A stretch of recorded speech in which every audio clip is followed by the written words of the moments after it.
നിങ്ങൾ ഉച്ചയ്ക്ക് ഇത് കൊണ്ടുപോയാൽ നിങ്ങൾക്ക് വളരെ ഹെൽത്തി ആയിട്ടൊരു ഫുഡാണ്.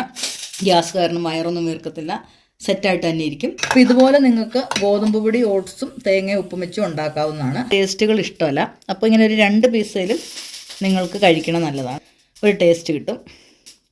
ഇങ്ങനെ താഴെ മേളിലും വെച്ച്. അപ്പോൾ നമ്മൾ ചിക്കനും കൂടെ ഈ കൊടുത്ത് വെച്ചിട്ടുണ്ട്. ചിക്കൻ നമുക്ക് എല്ലാ രീതിയിലും സൂപ്പിനായിട്ടും ഇങ്ങനെ കഴിക്കാനും ഒക്കെ ആയിട്ട് ഒരുപാട് അരപ്പില്ലാതെ വറുത്തെടുക്കണമാണ് നല്ലത്. ഇതിനെക്കുറിച്ചുള്ള വീഡിയോ ഞാൻ വേറെ ശരീരത്തിന് വേണ്ട എല്ലാ വൈറ്റമിൻസിനും കിട്ടി നല്ല ഹെൽത്തി ആയിട്ട് എങ്ങനെ ഇരിക്കാമെന്നാണ് നിങ്ങൾ ചിന്തിക്കേണ്ടത്. ഹെൽത്തി ആയി കഴിയുമ്പോൾ നമുക്ക് ആവശ്യമില്ലാത്ത കാര്യങ്ങൾ ബോഡി പുറന്തള്ളും. നമുക്ക് കുറേ വർക്കൗട്ടൂടെ ആകുമ്പോൾ നല്ല ആരോഗ്യമായിട്ടിരിക്കാം. അപ്പോൾ നിങ്ങളെപ്പോഴും എങ്ങനെ ഹെൽത്തായിട്ടിരിക്കുക എന്നുള്ള കാര്യമാണ് മെയിനായിട്ട് നമസ്കാരം. നമ്മുടെ ഇന്നത്തെ വീഡിയോ നമുക്ക് കുറച്ച് ഫുഡൊക്കെ നമ്മൾ വർക്കൗട്ടിൻ്റെ സമയത്തും അല്ലാതെയാണെങ്കിലും ഹെൽത്തുള്ള ഫുഡ് നമ്മൾ ഉണ്ടാക്കി കഴിക്കണം. അപ്പോൾ നമുക്ക് കുറുമ്പുല്ലിൻ്റെ പുട്ടുപൊടി വെച്ച് പുട്ട് ഉണ്ടാക്കാം, നമുക്ക് ദോശ ഉണ്ടാക്കാം. അപ്പോൾ ദോശ ഉണ്ടാക്കാനായിട്ട് കുറുമ്പുല്ല് നമുക്ക് അപ്പം ഉണ്ടാക്കി എടുക്കുമ്പോഴും ദോശ ഉണ്ടാക്കുമ്പോഴും പൊടിഞ്ഞു പോകും. അതിന് കുറച്ച് ഓട്സ് ആഡ് ചെയ്യുക, തേങ്ങ ഉപ്പിട്ട് ഒരു പ്രത്യേക രീതിയിൽ നല്ല ഹെൽത്തി ആയിട്ടുള്ള ഒരു സംഭവം ഉണ്ടാക്കുന്ന വീഡിയോ ആണ്. നമ്മൾ എന്ത് കഴിച്ചാലും നമ്മുടെ നാച്ചുറലായിട്ടുള്ള ഫുഡ് പല രീതിയിൽ കറക്റ്റ് ചെയ്ത് നമ്മൾ കഴിക്കുന്നതാണ് ഏറ്റവും നല്ലത്. എങ്ങനെ വെയിറ്റ് കുറയ്ക്കാമെന്നല്ല നോക്കേണ്ടത്. ഇനി നമുക്ക് വീഡിയോയിലോട്ട് പോകാം. ആദ്യം നമുക്ക് കുറച്ച് വെള്ളം തിളപ്പിച്ചെടുക്കാം. റാഗിയുടെ പുട്ടുപൊടിയാണ്. അപ്പോൾ നമുക്ക് പുട്ടും ഉണ്ടാക്കാം, അത് പിന്നെ ഞാൻ കാണിച്ചു തരാം. ഇപ്പം റാഗി വെച്ചും നമുക്ക് ഗോതമ്പ് വെച്ചും ഓട്സ് വെച്ചും ഇങ്ങനെ ഉണ്ടാക്കാം. അപ്പോൾ ഒരെണ്ണം എന്തുണ്ടാക്കുന്നു ആ രീതിയിൽ നമുക്ക് അടുത്തതും ഉണ്ടാക്കാം. നിങ്ങളത് ശ്രദ്ധിച്ചാൽ മതി. അപ്പോൾ നമ്മൾ ഇതിൻ്റെ പുട്ടുപൊടി റാഗിയുടെ വാങ്ങിക്കുന്ന ഏതാണെങ്കിലും ചൂടുവെള്ളം ഒഴിച്ചെടുക്കണം. അപ്പോൾ നമ്മൾ ഒരു തവി ഇതെടുത്തു. എന്നിട്ട് പിന്നെ ഇത് നമ്മൾ വെള്ളം ഒഴിക്കുമ്പോൾ കൂടുതലുണ്ടായി വരും. അപ്പം ഓട്സും നമ്മൾ ഒരു തവി ഇടും. ഇപ്പോൾ രണ്ടും ഒരേ അളവ് വന്നു. ഇനിയിപ്പം വേണ്ടത് ചൂടുവെള്ളം ഒഴിക്കാനാണ്. അപ്പോൾ നമ്മൾ വേഗം ചൂടാക്കാൻ വെച്ചേക്കുന്ന വെള്ളം ഒരു നെകയ്ക്ക് ഒഴിച്ചു വെക്കും. ഒന്ന് ഇളക്കണം.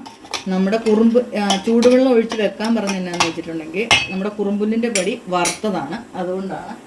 ഇത് തേങ്ങ നമുക്ക് ചിരണ്ടി ഫ്രിഡ്ജിൽ സൂക്ഷിക്കാം. അപ്പോൾ നിങ്ങൾ തേങ്ങ ചിരണ്ടുമ്പോൾ ഇങ്ങനെ ആ ഡാർക്കിഷ് സംഭവമൊക്കെ വരുന്നത് വളരെ നല്ലതാണ്, കുഴപ്പമൊന്നുമില്ല. അപ്പോൾ നമ്മൾ ഇതും കൂടെ ഒരു 1/4 തവി ഇട്ട് കൊടുക്കുക. ഇതാണ് ഉണ്ടാക്കണത്. അപ്പോൾ ആദ്യം ഇത് ചെറിയ ചൂടുവെള്ളം ഒഴിച്ച് വെച്ചു, തേങ്ങ ഇട്ട്. ഇനി നമ്മൾ ഉപ്പിടുന്നില്ല, അത് വേറെ ഒന്നും ഇതിനകത്ത് ചേർക്കുന്നില്ല. എന്നിട്ടാണ് ഇത് അരയ്ക്കുന്നത്. ഉപ്പിട്ട് കൊടുക്കാം. എല്ലാവരും സ്പൂണൊക്കെ വെച്ചിടും. എനിക്ക് കൈയുടെ അളവാണ്, അതാണ് അങ്ങനെ ഇട്ടത്. സ്പൂണിട്ടാൽ എനിക്ക് പാകമല്ല. അപ്പോൾ നമ്മൾ ഒന്ന് ഇളക്കി നോക്കുക പാകത്തിന് വെള്ളമുണ്ടോ. ഏകദേശം വലിയ കുഴപ്പമില്ലാതെ വെള്ളമുണ്ട്. ഇല്ലെങ്കിൽ നമ്മൾ ഇച്ചിരി കൂടെ വെള്ളം ഒഴിക്കുക. എന്നിട്ട് ഇതിനെ ഒന്ന് അരച്ചെടുക്കണം. നമ്മൾ അരഞ്ഞിട്ടുണ്ടോയെന്ന് ഒരു 2 മിനിറ്റ് കഴിയുമ്പോൾ ഒന്ന് എടുത്ത് നോക്കുക. ഇതിപ്പോൾ നമ്മൾ കോരി ഒഴിച്ചു വിടാനുള്ളൊരു പാകമാണ്. അപ്പോൾ ഇതുപോലെ നിങ്ങൾക്ക് ഗോതമ്പ് പൊടി ഓട്സും തേങ്ങ ഉപ്പും വെച്ചും ഉണ്ടാക്കാവുന്നതാണ്. ഇനി നമ്മൾ ഒന്നരച്ചാൽ മതി. ഇനി ഇതിനെ നമുക്ക് ചുട്ടെടുക്കാം. വെളിച്ചെണ്ണയും കൂടെ ഉപ്പ് എടുത്തിട്ട് തേക്കുവാണെങ്കിൽ ടേസ്റ്റ് കൂടുതൽ കിട്ടും. പാത്രം ചൂടായിട്ടുണ്ട്. നമ്മൾ ഒരുപാട് പാത്രമൊന്നും നമുക്ക് എടുക്കേണ്ട കാര്യമില്ല. ജാറിൽ തന്നെ നിങ്ങൾക്കത് കോരിയെടുത്ത് ചെയ്യാവുന്നേ ഉള്ളൂ. ചെറിയ അപ്പമാണ് ചുട്ടെടുക്കേണ്ടത്. ഒരുപാട് വലുതായാൽ ചിലപ്പം ഇത് പറഞ്ഞിങ്ങനെ പോരാൻ ചാൻസ് വരും. അപ്പോൾ ചെറിയ രീതിയിൽ നമ്മളിങ്ങനെ ഒന്ന് വെച്ച് കൊടുക്കാം. എന്നിട്ട് മൂടി വെക്കണം. അപ്പോൾ നമ്മളിത് എടുക്കുമ്പം ശരിക്കും ഇത് വെന്തോന്ന് നോക്കുക. ഇങ്ങനെ തൊടുമ്പം മനസ്സിലാവും വെള്ളമൊക്കെ മാറിയിട്ടുണ്ടെന്ന്. അപ്പോൾ നമ്മളിങ്ങനെ നന്നായിട്ട് എടുത്തിട്ട് ഇത് അന്നേരം ചുട്ട് കഴിക്കാനാണ് ഏറ്റവും നല്ലത്. വേണമെങ്കിൽ നിങ്ങൾക്കൊന്ന് മറിച്ചിട്ടും നോക്കാം.